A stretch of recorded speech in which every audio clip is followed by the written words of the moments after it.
Welcome to ई ज्ञान। चलिए आज हम लोग ट्रांसफार्मर ऑन लोड पर एक एग्जांपल सॉल्व करके देखते हैं।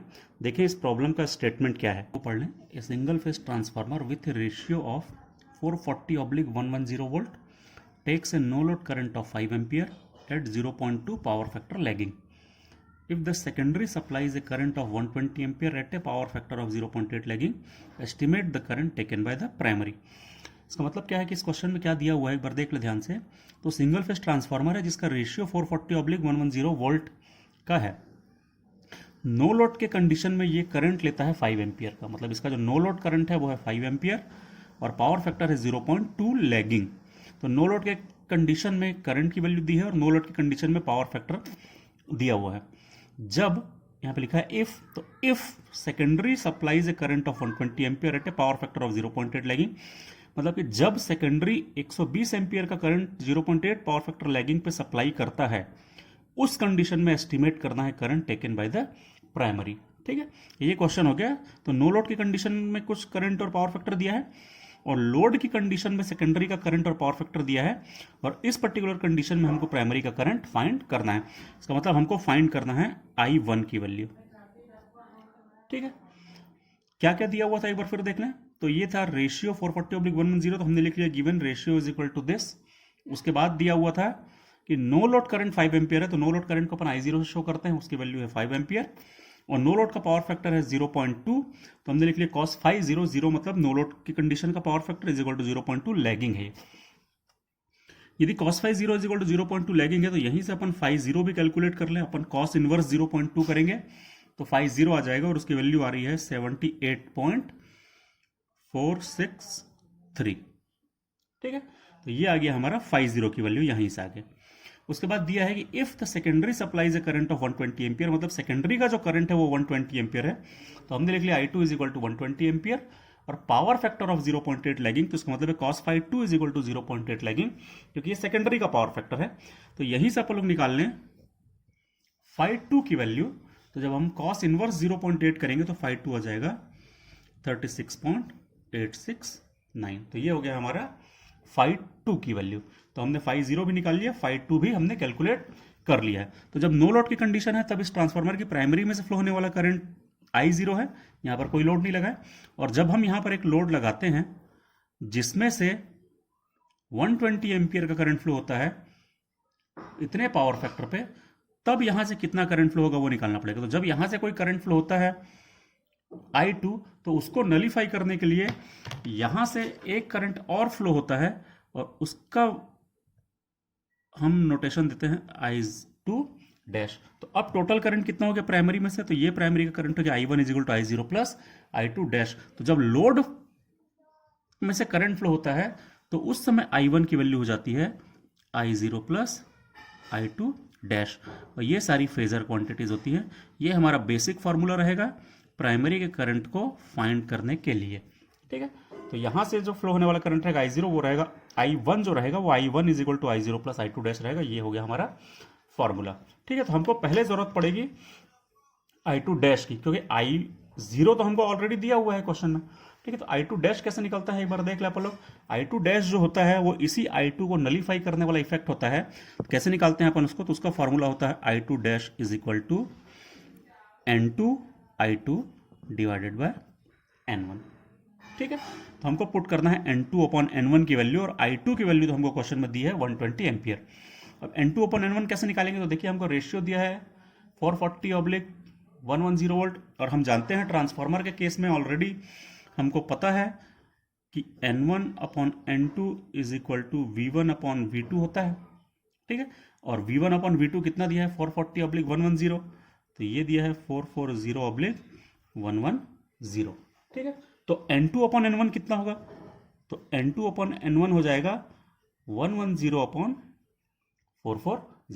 तो इसी N2/N1 को अपन यहां पुट कर देंगे और उससे अपन I2 डैश फाइंड कर लेंगे। चलिए अपन निकालते हैं I2 डैश। तो N2/N1 कितना हो गया, N2/N1 हो गया 110/440, पुट कर दें 110/440 मल्टीप्लाइड बाय I2, तो I2 की वैल्यू ये है 120 एम्पियर, पुट कर देते हैं 120 एम्पियर। तो I2 डैश कितना आ जाएगा, ये 4 हो जाएगा, ये आ जाएगा 30 एम्पियर। एक इंपॉर्टेंट वैल्यू हमने फाइंड कर ली है, I2 डैश की वैल्यू आ गई। ठीक है, हमको अब I1 यदि निकालना है तो I0 प्लस I2 डैश होगा, लेकिन फेजर क्वांटिटी निकालना है तो फेजर क्वांटिटी को अपन डायरेक्टली स्केलर की तरह ऐड नहीं कर सकते, तो फेजर को कैसे ऐड करेंगे, तो उसको वेक्टर की तरह ऐड करेंगे। और हम लोगों ने पहले एक फॉर्मूला पढ़ा रहा होगा कि रिजल्टेंट दो वेक्टर के समेशन का रिजल्टेंट निकालने के लिए जो रहता है, जैसे मान लीजिए हमको R फाइंड करना है और ये P प्लस Q है, तो रिजल्टेंट कैसे निकलता है, वो निकलता है P square plus Q square plus 2PQ cos phi, जहां पर ये फाई क्या होता है, ये फाई इन दोनों के बीच का एंगल रहता है। ये शायद आपने पहले भी पढ़ा होगा, तो इसी फॉर्मूले को हम लोग यूज करेंगे। यहां पर R क्या है, तो यहां पर R जो रहेगा वो दोनों करंट्स का समेशन रहेगा। कौन कौन से दो करंट का, क्योंकि हम लोग यूज कर रहे हैं formula I1 is equal to I0 plus I2 dash. तो I0 और I2 डैश का जो समेशन रहेगा वो I1 रहेगा, तो इसलिए हमने यहां लिख लिया I1 अंडर रूट इसका square I0 square plus I2 dash का square plus 2PQ cos phi था, तो हमने लिख दिया 2I0 I2 dash into cos phi. यहां पर फाई क्या होगा, वो I0 और I2 डैश के बीच का एंगल रहेगा, मतलब इन दोनों के बीच का एंगल रहेगा फाई। ठीक है, अब हमको फाइंड करना पड़ेगा फाई की वैल्यू क्या है, क्योंकि हमको I0 भी पता है, I2 डैश भी पता है, सिर्फ हमको फाई नहीं पता है। तो फाई कैसे निकलेगा एक बार देख ले अपन। तो फाई कैसे निकलता है, तो उसके लिए हमको देखना पड़ेगा उसका फेजर डायग्राम। तो ये है उसका phasor diagram under load condition. ठीक है, फेजर डायग्राम कैसा है एक बार फटाफट अपन रिवाइज कर लें। ये तो ऑलरेडी हम पिछले वीडियो में पढ़ ही चुके हैं, लेकिन एक बार रिवाइज कर लें। यदि हम एक्स एक्सिस पे बनाते हैं, फ्लक्स को रेफरेंस बनाते हैं, तो उससे 90 डिग्री पे उसके इंड्यूस्ड ईएमएफ जो है वो लैग करते हैं। तो ये 90 डिग्री लैगिंग हम लोगों ने बना दिया E1 और E2। E1 बड़ा है, E2 छोटा है। ठीक है, अब चूंकि सेकेंडरी करंट जो है वो वोल्टेज से लैग कर रहा है, हमको पहले ही क्वेश्चन में दिया हुआ है कि secondary supplies a current of 120 ampere at power factor of 0.8 lagging, मतलब कि सेकेंडरी करंट जो है वो लैगिंग है, तो इसलिए हमने सेकेंडरी करंट को इस तरफ बनाया है। देखिए लैगिंग में कितना, phi2 नाम उसको हमने दिया है, ये लिखा है phi2 और ये बन गया I2। तो I2 जो है वो E2 से phi2 डिग्री लैग कर रहा है। I2 डैश जो होता है वो जस्ट I2 के इफेक्ट को नलीफाई करने के काम में आता है, तो इसीलिए हम लोगों ने क्या किया है, I2 के जस्ट अपोजिट ऐसे स्केल रखी हमने, यूं स्केल रखी और एक स्ट्रेट लाइन ऐसे खींच दी, उसके जस्ट 180 डिग्री पे I2 डैश बन गया। तो I2 से 180 डिग्री पे ये I2 डैश हमने ड्रॉ कर दिया, तो ये I2 डैश बन गया। और E1 को अपोज करता है V1, तो इसलिए E1 के जस्ट अपोजिट हमने बना दिया V1। तो ये वाली जो लाइन दिख रही है ये है V1 और ये वाली जो लाइन दिख रही है ये है I2 डैश। अब ये देखिए ये स्ट्रेट लाइन है और ये भी एक स्ट्रेट लाइन है, तो इसलिए ये वाला जो एंगल होगा वो इस एंगल के बराबर होगा। अपोजिट एंगल जिसको बोलते हैं हमने ज्योमेट्री में पढ़ा होगा, तो ये होगा phi2 और ये भी है phi2। तो यदि ये phi2 है तो ये भी कितना होगा, phi2 ही होगा, मतलब इसकी वैल्यू भी कितनी हो जाएगी 36.869। तो I2 डैश और V1 के बीच का एंगल हो गया 36.869, मतलब phi2।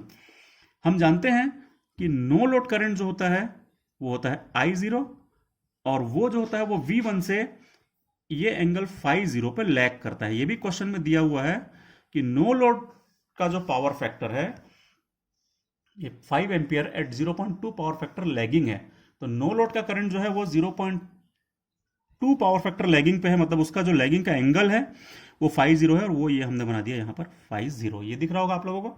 तो ये वाले करंट से I0 से ये V1 जो है उसका जो एंगल है वो है phi0 और इसी V1 से इस I2 डैश का एंगल है phi2।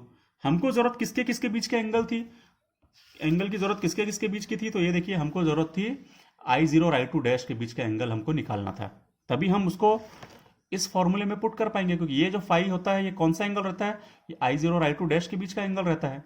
ठीक है, तो इस फाई को यदि हमको कैलकुलेट करना है जो कि I0 और I2 डैश के बीच का एंगल है, तो यहां से निकलेगा। तो I0 और इस I2 डैश के बीच का जो एंगल है, ये वाला जो एंगल है, देखिए जो पिंक कलर से बना हुआ है, ये एंगल है I0 और I2 डैश के बीच का एंगल। ये कैसे निकलेगा, तो हमको I0 से V1 का एंगल पता है, क्या पता है अपने को, I0 और V1 का एंगल ये कितना है, ये है phi0। दूसरा हमको पता है I2 डैश से V1 का एंगल, तो ये हम लिख लिया I2 डैश एंड V1 का एंगल ये कितना है, ये है phi2। ठीक है, तो हमको V1 से I0 का भी एंगल पता है और V1 से I2 डैश का भी एंगल पता है, तो हमको I0 और I2 डैश के बीच का एंगल निकालना है। तो बहुत सिंपल है, वो इस तरीके से निकल आएगा। ये देखिए इस डायग्राम में भी दिख रहा है कि ये पूरा एंगल माइनस ये एंगल कर दें तो बचने वाला एंगल रहता है ये जो पिंक कलर से बना है, इसी को अपन लोग बोल रहे हैं फाई। ठीक है, ये वाला जो एंगल है पिंक कलर से जो हमने बनाया है वो है फाई। और ये क्या निकलेगा कि ये पूरा एंगल माइनस ये स्मॉल एंगल, तो ये घट गया, अब बच रहा है सिर्फ ये angle. Phi zero minus phi two is equal to phi है, ये हमने लिखा phi is equal to phi zero minus phi two. ठीक है, तो इसका मतलब ये जो फाई रहेगा यदि हम इसको कैलकुलेट करें ये हो जाएगा phi zero minus phi two. और फाई जीरो कितना था, फाई जीरो था हमारा इसी क्वेश्चन में अभी हमने निकाला 78.463, तो ये फाई आ जाएगा 78.463 माइनस फाई टू हमने अभी निकाला था, ये 36.869, तो ये है 36.869। इसको एक बार माइनस करके देखिए तो फाई कितना आएगा, फाई की वैल्यू आ जाएगी यदि इसको अपन माइनस करते हैं तो ये आ रही है अप्रॉक्सीमेट 41.59, 4 के अप्रॉक्सीमेट आ जा रही है। कैलकुलेट करके देखिएगा। अब इस फॉर्मूले में सारी वैल्यूज को पुट कर देते हैं तो लोग, यदि इस फॉर्मूले में सारी वैल्यूज को पुट करते हैं तो I1 कितना आएगा, I0 कितना था, तो I0 था हमारा 5 एम्पियर, 5 का स्क्वायर, प्लस I2 डैश कितना था, तो I2 डैश ये निकाला है